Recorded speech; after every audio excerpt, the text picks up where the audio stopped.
Good day, everyone. This will be our discussion involving debt and debt crisis. This is our first part, and the series will be divided into three parts. Starting with our standard view. These are the facts that we have to take note. Countries get into debt problems because of lax fiscal policies. As a review of our macroeconomics, we have to take note that fiscal policies are basically policies that are into or focused with the spending of the government or government spending. That's number one. And second would be on taxation incentives and disincentives, or basically taxation, all about taxes and taxation. So we can group that as number one, group spending, and number two, taxation. That would be the task under fiscal policies. For government spending, of course, we think of those who would really be into the spending, which is, for example, the Department of Budget and Management in the Philippine setting, together with our Senate and the Congress for the laws that would be made, like the bills for the budget for a particular year and to be given or provided to the different government agencies, bureaus, commissions, and the likes. So because of lax and not basically strong or weak fiscal policies, that's why countries would get into debt problems. Second, countries have an incentive to default on their external debt obligations. This is very true, especially that, for example, the countries would be making foreign debts or foreign debt obligations from the term external, and then we'll be explaining them later on. Why is it that there is an incentive even if they do not pay such obligations? On another end, we have the policies. Debt crisis should always be followed by a fiscal retrenchment. If we say retrenchment, this is basically a restructuring of the policy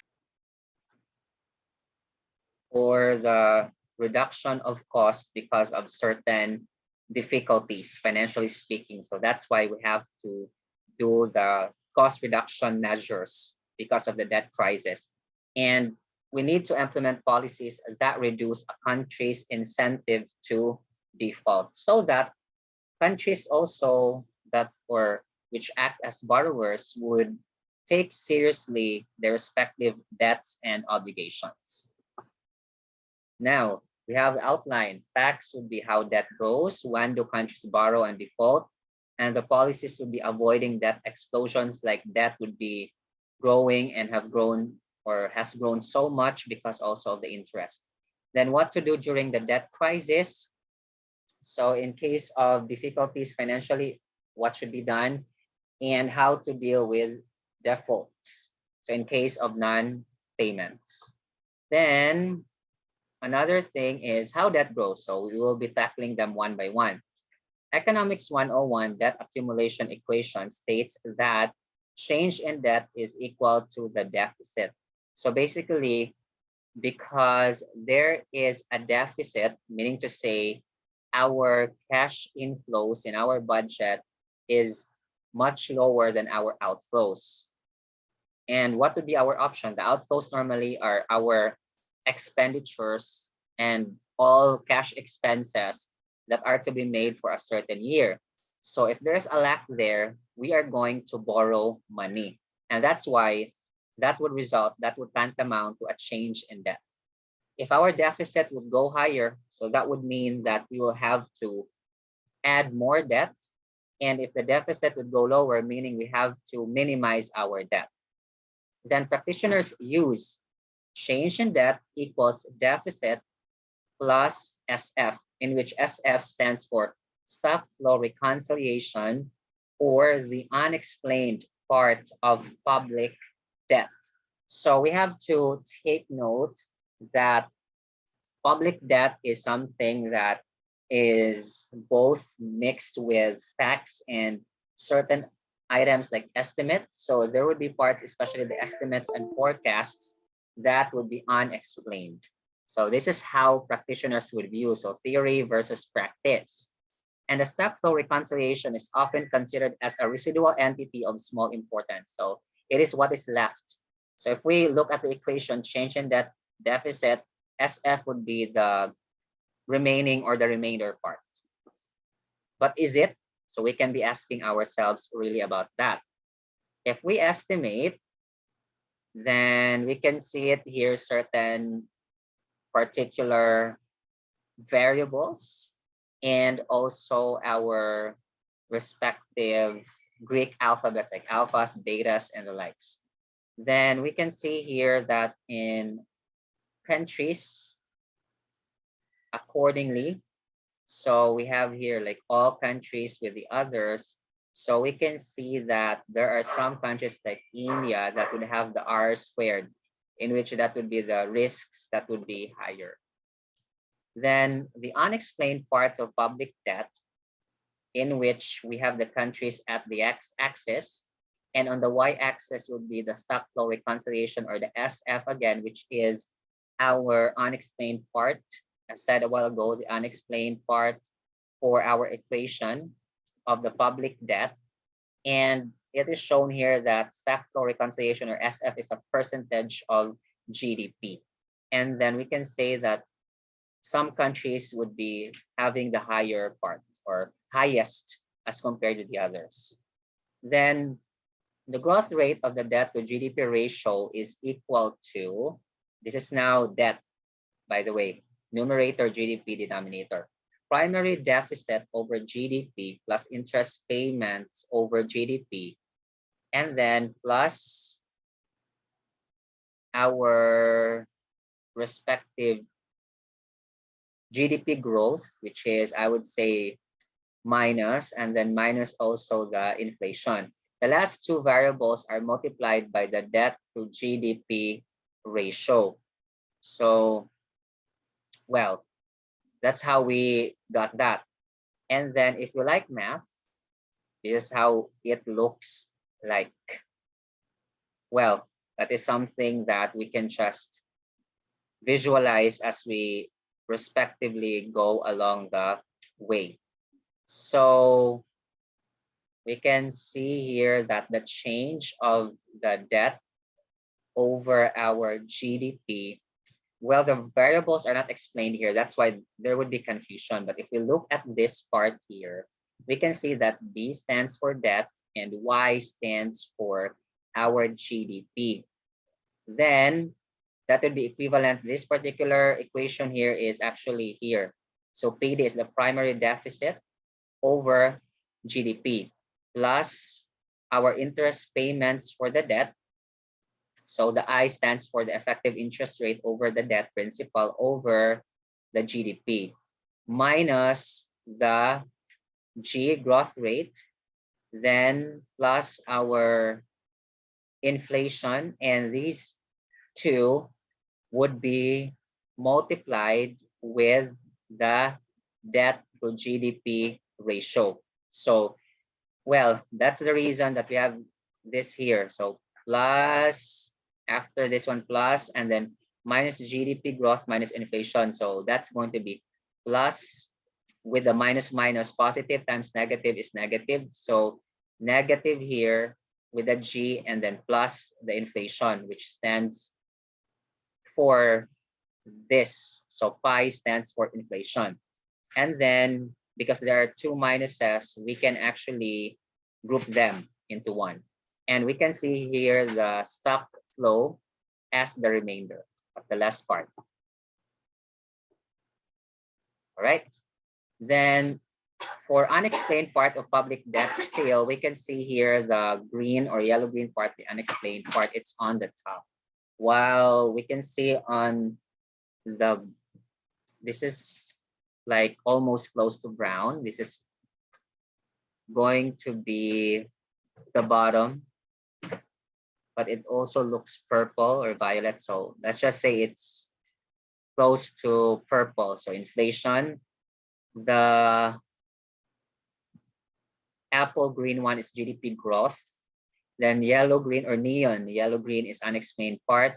The close to chocolate brown is interest expenditure. And this color, which is could be blue-green or aquamarine blue-green, is primary deficit. For the colors, please take charge. You can see them anyway on this particular graph. And we can see that also interestingly, the purple inflation and the GDP growth, and also majority of the portion of our GDP growth is here. For this third country, we can see that our primary deficit majority is below the zero. So all negatives as said. Now, what explains the unexplained part of that? I love the fact that we can ask questions here and answer. Because of the skeletons, which are the backbones that are needed for the economy. Fiscal policy matters, of course. We need a fiscal policy, and transparent fiscal accounts are very important, again, in relation to government spending and also with our taxation policies. Taxation policies would be catering our revenues in our economy, while our spending would be on the expenditure, so the expenses in cash aspect. Then also the banking crisis. So what happened in our financial economy sector and financial institutions, especially for banks, and the balance sheet effects due to debt composition. If we have more debt, of course, we are now having higher leverage, in which the leverage is focused more on the debt, knowing that debt obligations normally are fixed. And much more will be discussed in a little while. Now, there are also things that we can explain but may not have anything to do with fiscal policy. So one example of that is output. As an economy would collapse or collapses, sudden jumps in borrowing costs, the interest rates, and the natural disasters. So these are things beyond our control but could be actually influencing our decisions as an economy to borrow money, but an unexplained part. Okay, so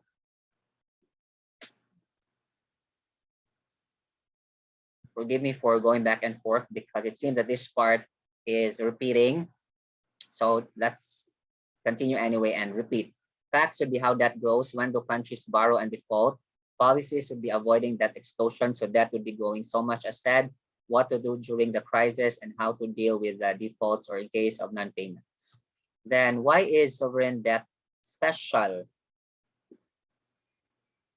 Why is it special to begin with? Like borrowing money from other countries. As an economy or country or state or a sovereign, we borrow money from other economies. Well, creditor rights are not as well defined for sovereign debt as is the case for private debts. Very true. In our laws or legal subjects, we have specific laws that would cover for creditor rights, even the general ones like in laws on obligations and contracts, we can have the creditor rights well explained, I would say that. But for the economy now, in relation to other economies, that will be another thing, not well defined. If a private firm becomes insolvent, this is the second item, creditors have a claim on the company's assets. That's true if we are talking about sole proprietorship and partnership. But then even to the extent of their personal assets. But for, of course, all companies applicable, I'm just trying to segue to that to be able to explain. We're talking here about companies' assets. So basically all companies can be liable to the extent of all their assets if creditors have claims. But I'm just saying that for sole proprietorship and partnership, even beyond the company's assets, they can be liable. So that's how great our laws are in terms of protection of the rights of the creditors. In the case of a sovereign debt, in contrast, the legal recourse available to creditors has limited applicability and uncertain effectiveness. That is very true. There is sovereign immunity and little to attach. We cannot, of course, just fight and collect from other countries because again, there is this immunity and there is little to attach and actually to require them to pay. And so why do countries repay, and why do lenders still lend despite these particular special characteristics? So the theory is we have the economic theory of sovereign debt, and our literature rather, or our source here or reference is coming from Eaton and Gersowitz Review of Economic Studies from 1981. So this is still applicable even nowadays, considering that the paper is influential, theoretically speaking, though. And the story of the paper was countries borrow in bad times, in low economic growth, and repay in good times with a high economic growth. However, this is not always the case, because if we think about it, if there is debt, well, we have to pay such obligations, whether we like it or not. Again, the payment is fixed supposedly of certain due dates. However, I do understand the point here also, because some economies would resort to not paying in full or would delay the payment. So there would be accompanying charges or interest payments though for such. Since there are no repayments in bad times, there cannot be defaults either. Well, that's true. Since the lenders could not lend additional money, and of course, they cannot lend again, no borrowers, so nobody would be having the problems for defaults during such time, except, of course, the previous ones. As a consequence, defaults can only happen in good times, when, of course, there's high economic growth, since supposedly they should repay, or economies should repay. But if they do not pay during these good times, so they will be in default. It's like when we talk about theoretically speaking, if we have bad times, the economies acting as lenders cannot compel the borrowers or the borrowing economies to pay. Then defaults are thus strategic. Countries can pay, but they decide not to pay. That's also a good thing. Even if they have, for example, high economic growth, they will not pay. And the only reason that prevents countries from defaulting is that defaults are costly. Could be interest, could be charges and penalties. Then, as a continuation, so what are the costs of defaults? The traditional economic literature has emphasized the reputation. So if you think of our credibility and standing in our community and the world, in a global scale or perspective, countries that default will no longer be able to access the international capital market. In other words, we will be barred, we will be delisted, we will be removed from priorities in terms of borrowings of the money. Also, the trade costs, because the borrowers would be sanctioned accordingly. So this will have negative effect on the trade. And of course, we will be considered as examples in relation to reputational costs, not as good examples, but bad examples. And now from the theory to the data, do countries borrow really in bad times? This is our respective illustration. What do the data say? We have here the good times in neon yellow green, and we have the bad times. For the x-axis, we have private flows, official flows, and the total flows. All right, and net private transfer to the sovereign. This is sovereign as a percentage of GDP. And we can really see here that government external borrowing is pro-cyclical and not counter-cyclical. What do we mean by that? If ever the economy really is good, then it follows in terms also of the level of the external borrowing. So government would be also borrowing more. Just like, for example, this is not to generalize, but in our economy today, in the Philippine setting, the economy is growing. So we are also doing the BBB, build, build, build. So we are building a lot of infrastructures in the Philippines. And that's because of our forecasts and our initiatives of making our economy grow. And also because we're thinking it will grow, so it will grow accordingly. And that's why we are exerting effort. So basically, it's connected with each other. Our mindset, estimates, and also our actions would be together. So that's pro-cyclical, like they work or go together, and not the opposite, which is counter-cyclical. Probably because countries borrow when they can. That's very true. our borrowings would also be based on our ability to pay. So if we don't have the backup of the assets that can be sourced out in cases of difficulties of payments, then of course we'll be able to borrow less as an economy. This confirms the idea that the seeds of debt crisis are planted during good times. So in other words, if we think of the difficulties like in the recent times, it's because we borrowed during the good times. So the seeds were planted during the good times, and the bad times, now we are like harvesting the bad anyway, and these are the defaults. All right, so this will be the end of our first part. Thank you very much for listening, and watch out for our second and third parts. Thank you very much, and God bless us all.